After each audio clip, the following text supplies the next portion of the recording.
Everyone, welcome है आपका learning platform पे। आज हम करने वाले हैं क्लास 7 का चैप्टर नंबर 1 एक्सरसाइज 1.3। उसका कुछ सम्स रह गया था जो आज हम कंप्लीट करने वाले हैं। Question number 4, 5 and 6। ठीक है, चलिए चलते हैं, स्टार्ट करते हैं। So question 4 is saying that right 5 pairs of integers a b such that a divided by b equal to -3. One such pair is 6, -2 because 6 divided by in bracket -2 equal to -3. Question कह रहा है ये कि आपको दो pair लेना है, integers का दो पेयर लेना है, ठीक है, जिसका डिवाइड करने पे -3 आना चाहिए और वो 5 पेयर्स लेना पड़ेगा आपको। ठीक है, 5 पेयर्स एज एग्जांपल आपको शो करना पड़ेगा डिवाइड करके। ठीक है, जो डिवाइड करने पे क्या आना चाहिए, -3 आना चाहिए, जिसमें से एक एग्जांपल में आपका बता दिया गया है। एक पेयर में 6 लिया, एक 6 लिया है और एक -2 लिया है, जिसको डिवाइड करने पे देखो -3 आया। इसी तरह आपको ऐसा 5 पेयर्स लेना है जिसका डिवीजन करने पे -3 आया। तो बताओ कौन कौन सा नंबर लेंगे। फर्स्ट पेयर बनाते हैं। ठीक है, फर्स्ट पेयर बनाते हैं तो कैसे बताओ, हम लेते हैं कौन सा नंबर ले बताओ।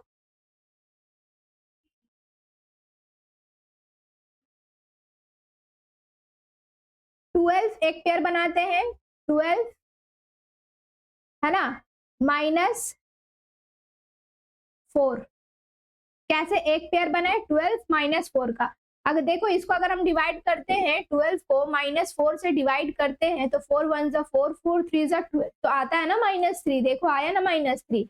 इसी तरह से दूसरा पेयर हम बनाते हैं। दूसरा पेयर ऐसे बना लो, -12 ले लो एक और 4 ले लो, इसको डिवीजन करो तो -12 और 4, इसको भी करते हैं तो क्या आ रहा है, -3 आ रहा है। तो दो पेयर बन गया। अब हम थर्ड पेयर लेते हैं। ठीक है, थर्ड पेयर बताओ हम क्या लेंगे, 18 ले लेते हैं, 18 और -6, इसको हम डिवाइड करते हैं, 18 -6, 6 1 जा 6, 6 3 जा, तो इसका भी आया -3 आया ना। अब फोर्थ पेयर हम लेते हैं। फोर्थ पेयर बताओ क्या लें, फोर्थ पेयर हम लेते हैं -18 और 6, इसका भी अगर डिवीजन करते हैं, -18 डिवाइडेड बाय 6, 6 1 जा 6, 6 3 जा 18, तो -3 आता है ना। अब लास्ट पेयर बनाओ, क्या लेंगे लास्ट पेयर का, ले लो 15 -5, है ना, इसका भी डिवीजन करो, 15 -5, 5 1 जा 5, 5 3 जा 15, आया ना -3। देखो 5 पेयर्स कितना इजीली हम बना लिए।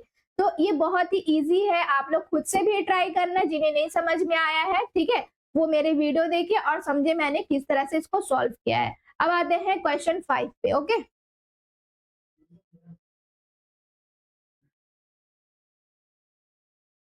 तो क्वेश्चन 5 क्या बोल रहा है, देखो क्वेश्चन 5 पढ़ते हैं। क्वेश्चन 5 बोल रहा है कि the temperature at 12 Noon was 10 degree Celsius above 0।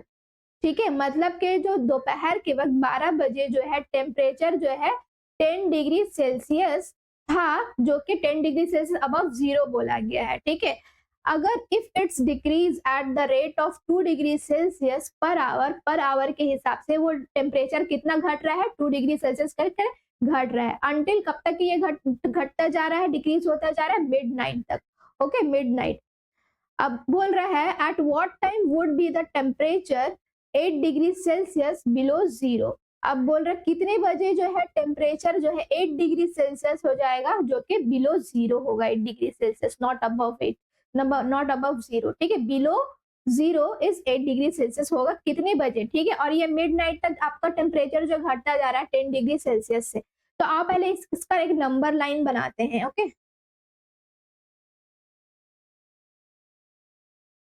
यहाँ पे 0 डिग्री दे दिए, 1 2 3 4 5 6 7 8 9 10। ठीक है, ये 1 डिग्री है, 2 डिग्री, 3 डिग्री, 4 5 6 7 8 9 10। ओके, इस तरह से। अब यहाँ ये तो सारा पॉजिटिव है, इधर नेगेटिव में लेते हैं, 1 2 3 4 5 6 7 8 9 10। यहाँ पे लो -1 -2 -3 -4 -5, -6, ओके, -7, -8, -9, -10। इस तरह से हम इसको लिख लिए। अब आते हैं, इस तरह से हम लिख लिए। अब बोल रहा है कि दोपहर 12 बजे जो टेम्परेचर था वो कितना था, वो 10 डिग्री सेल्सियस था, अबव जीरो। अबव जीरो तो ये होगा ना, अबव जीरो, ये अबव है ना, और ये बिलो है इधर पे। तो अबव जीरो 10 डिग्री सेल्सियस, मतलब यहाँ पे था टेम्परेचर, है ना, यहाँ पे टेम्परेचर था कितने बजे, 12 बजे, है ना, 12 बजे दोपहर में इतना टेम्परेचर था। ठीक है, अब क्या होता है, यही टेम्परेचर जो है वो डिक्रीज होता जाता है पर आवर के हिसाब से, कितना, 2-2 डिग्री सेल्सियस वो घटता जाता है ना। तो मतलब कि वो 10 से फिर कितना आता है, 10 से 8 आता है, फिर 8 से 6 हो जाता है, फिर 6 से कितना हो जाता है, 4 हो जाता है, फिर 4 से 2 हो जाता है, सॉरी, फिर 2 से 0 हो जाता है, फिर 0 से -2 में चला जाता है, फिर -4 में चला जाता है, फिर -6 में चला जाता है, फिर उसके बाद जो है वो -8 में चला जाता है ना।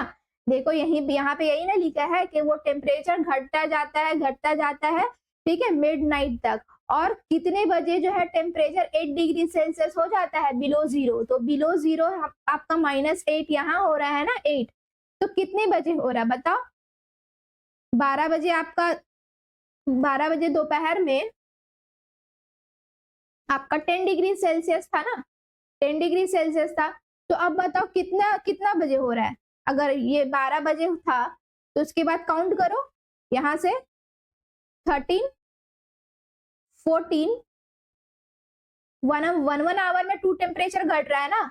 तो यहाँ पे तो 12 था, 12 के बाद से काउंट करो, ये 13 होगा, ये 15 होगा, ये 16 होगा, ये 17 होगा, ये 18 होगा, ये 19 होगा, ये 20 होगा, ये 21 होगा, है ना। तो यहाँ से यहाँ जो टेम्परेचर घटा, हम इसको काउंट नहीं करेंगे, इसको काउंट करें। यहाँ से जो यहाँ पे आया, ठीक है, मतलब कि ये वाला, मतलब ये जो है आपका 1 डिग्री 2 डिग्री सेल्सियस ये हुआ ना, मतलब कि यहाँ पे 1 आवर हुआ, 1 2 3 4 5 6 7 8 9, ठीक है, 9 आवर तक के ये होता रहा। तो 12 में 9 जो है ऐड कर दो, कितना हो जाएगा, 21। तो 21 आपका टाइमिंग कितने बजे होता है, 21 जो 24 आवर्स के हिसाब से अगर बोले तो 21 किसको बोलते हैं, 9 बजे को बोलते हैं ना, 9 बजे के बोलते हैं। मतलब के 9 बजे तक जो है आपका क्या हुआ, टेम्परेचर घट के 8 डिग्री सेल्सियस हो गया, ठीक है, बिलो जीरो। ओके, समझ में आया, क्लियर हुआ।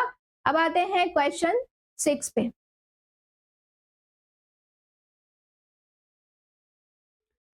Question 6 is, in a class test, +3 marks are given for every correct answer and -2 marks are given for every incorrect answer and no marks for not attempting any questions।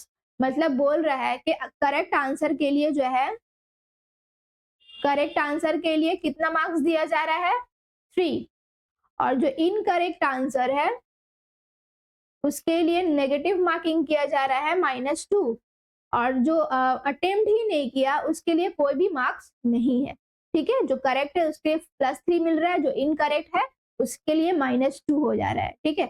अब इसी के basis पे आपको question दिया गया है कि Radhika score 20 marks, Radhika को जो है 20 मार्क्स मिलता है if she has got 12 correct answers, ठीक है। मतलब कि वो करेक्ट आंसर कितना की, बताओ, राधिका जो है करेक्ट आंसर कितना की है, करेक्ट आंसर 12 करेक्ट आंसर गया। तो 12 करेक्ट आंसर गया, तो एक करेक्ट आंसर पे अगर 3 मार्क्स मिल रहा है तो 12 करेक्ट आंसर पे कितना होगा उसका मार्क्स, बताओ, उसका मार्क्स कितना होगा, मार्क्स फॉर करेक्ट आंसर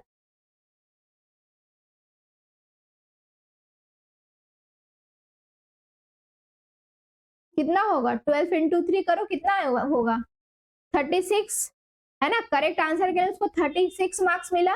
अब आगे पढ़ते हैं, क्या बोल रहा है कि how many questions has attempt incorrectly, मतलब कितना क्वेश्चन जो है वो इनकरेक्टली अटेम्प्ट की है, मतलब कि कितना क्वेश्चंस का जो आंसर दी है वो इनकरेक्ट दी है, वो पूछ रहा है। तो उसको उसको जो मार्क्स वो जो करेक्ट की है, वो आंसर जो आया है करेक्ट आंसर वो 12 है और उसका टोटल मार्क्स तो 20 मिला। इसका मतलब कि अगर वो 12 करेक्ट आंसर के उसको 36 मार्क्स मिलना चाहिए था ना, बट उसको 36 मार्क्स नहीं मिला। इसका मतलब है कि वो कुछ आंसर्स गलत भी की है जिसकी वजह से उसका नेगेटिव मार्किंग भी हुआ है। तो 36 आना चाहिए बट उसको मिला है 20, मतलब कितना माइनस हुआ? 36 से -20 करो, उसका मार्क्स कितना माइनस हुआ? 16 है ना, 16 मार्क्स माइनस हुआ। तो इसका मतलब वो कितना क्वेश्चन जो है वो इनकरेक्ट अटेम्प्ट किए। तो एक क्वेश्चन का इनकरेक्ट होने पे उसका 2 मार्क्स कट रहा है ना, तो 16 जो है उसका जो नेगेटिव मार्किंग हुआ तो 2 से इसको डिवाइड कर दो, 2 1 2 2 8 16। इसका मतलब जो है 8 क्वेश्चन जो है वो क्या की है? इनकरेक्ट अटेम्प्ट किए। 8 क्वेश्चंस आर इनकरेक्ट, है ना। समझ में आया? क्लियर हुआ? अब आते हैं इसी का क्वेश्चन 2 पे। 1 क्वेश्चन सॉल्व हो गया, अब आते हैं क्वेश्चन 2 पे। ओके,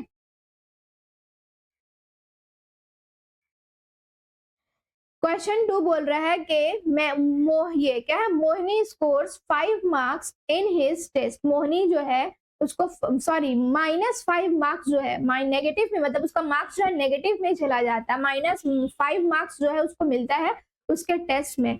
दो she has got 7 correct answer, और वो करेक्ट आंसर जो अटेम्प्ट जो है की है वो कितना की है? 7। तो बताओ how many questions has she attempt incorrectly. तो कितना क्वेश्चंस जो है वो इनकरेक्ट अटेम्प्ट की है जिसकी वजह से उसको कितना मार्क्स मिला है? -5 मार्क्स, है ना। तो मार्क्स वो टोटल उसको कितना मिला बताओ? -5 ना। करेक्ट क्वेश्चन अटेम्प्ट वो कितना की है? करेक्ट आंसर कितना है उसका? 7।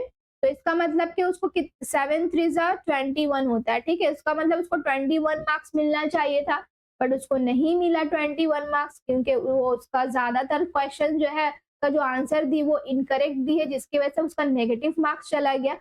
अब यहाँ पे देखो ये जो 21 है, ठीक है, अब जाहिर सा बात है एक क्वेश्चन का रॉन्ग होने पे 2 मार्क्स कट रहा है।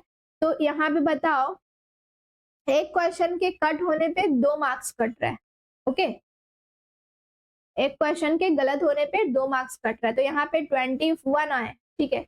तो 21 क्वेश्चन जो है मान लो रॉन्ग गया है, ठीक है, 21 क्वेश्चन रॉन्ग गया है, तो उसके लिए उसका कितना मार्क्स जो है ये गया होगा बताओ?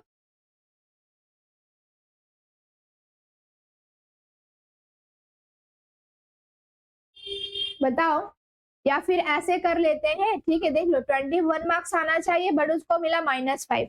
तो ये 21 और ये -5 दोनों को ऐड कर दो, तो -5 -21 कितना होता है? -26, है ना। और इनकरेक्ट आंसर के लिए उसका -2 जो हो जा रहा है एक क्वेश्चन पे, तो 26 पे कितना हो रहा है? -2। तो माइनस माइनस कट, मतलब कि 13 क्वेश्चंस जो है वो क्या रॉन्ग अटेम्प्ट किए, 13 क्वेश्चंस। समझ में आया? क्लियर हुआ? आई थिंक आप लोगों को समझ में आया होगा। जिन्हें समझ में नहीं आया है वो फिर से ये वीडियो रिवाइंड करके देख ले, उन्हें समझ में आ जाएगा। और जिन्हें कोई प्रॉब्लम है वो मेरे जो वीडियो के नीचे कमेंट जरूर करें, जिन्हें कुछ प्रॉब्लम है, जिन्हें समझ में नहीं आ रहा है कुछ पर्टिकुलर क्वेश्चंस, ओके, वो मैं समझा दूंगी आप लोगों को। और मेरे वीडियो को लाइक करें, शेयर करें, और जो नए हैं इस चैनल पे उससे वो सब्सक्राइब कर ले। Thank you.